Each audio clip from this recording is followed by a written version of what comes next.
น้ำเอ่ยน้ำฟ้าเททางทอกเหมือนฟ้าบอกว่าขับแค้นแน่นในอกฟ้าจึงทอกเทน้ำลงเป็นฝนตกท่วมนาโคกเฮือนสารทิ่นอาศัยขอฝากเพลงกวีแด่พี่น้องขับแค้นห้องหัวใจดังไฟสุมพี่น้องเฮาลาวไต้ทุกละทมได้แต่ก้มกราบดินวิ่งบอนฟ้าขอฝากเพลงนี้ผ่านแม่นาทีลมฝนพัดพาไปฝากถึงพี่น้องทุกคนลาวไต้ด้วยความห่วงใยด้วยความคิดถึงฮักแพงฟังข่าวน้ำท่วม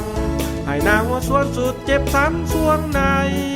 นางลงอิงเทิงน้ำตามาลินไหลคิดหอดลายสุมพี่น้องบ้านเฮาหลับตาลงเห็นภาพคนสั่นหนาวบางคนหิวเข้านอนบ่หลับตาเสียงลูกแอวให้หาแม่มารดาพอคิดขึ้นมาน้ำตามันไหลบ่เศร้า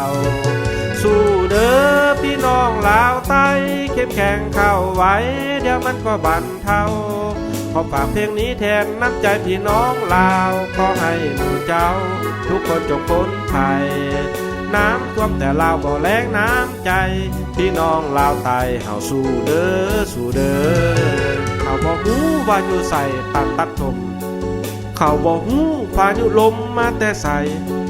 เขาบ่ฮู้ว่าสาเหตุน้ำน้องไหลแต่ในใจ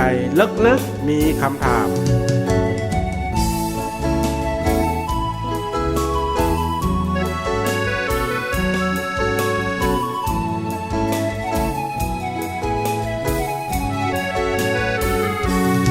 ฝากเพลงนี้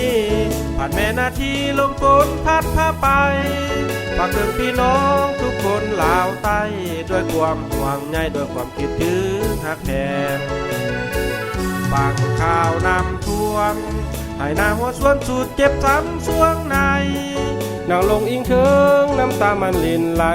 คิดหอดลายสุมพี่น้องบ้านเฮาหลับตาลงเห็นภาพคนสั่นหนาวบางคนหิวเข้านอนบ่หลับตาเสียงลูกแอวให้หาแม่มารดาก็คิดขึ้นมาน้ำตามันไหลบ่เศร้าสู้เด้อพี่น้องลาวไต้เข้มแข็งเข้าไว้เดี๋ยวมันก็บรรเทาขอฝากเพลงนี้แทนน้ำใจพี่น้องลาวขอให้หมู่เจ้าทุกคนจงพ้นภัยน้ำท่วมแต่ลาวบ่แล้งน้ำใจพี่น้องลาวไต้เฮาสู้เด้อสู้เด้อ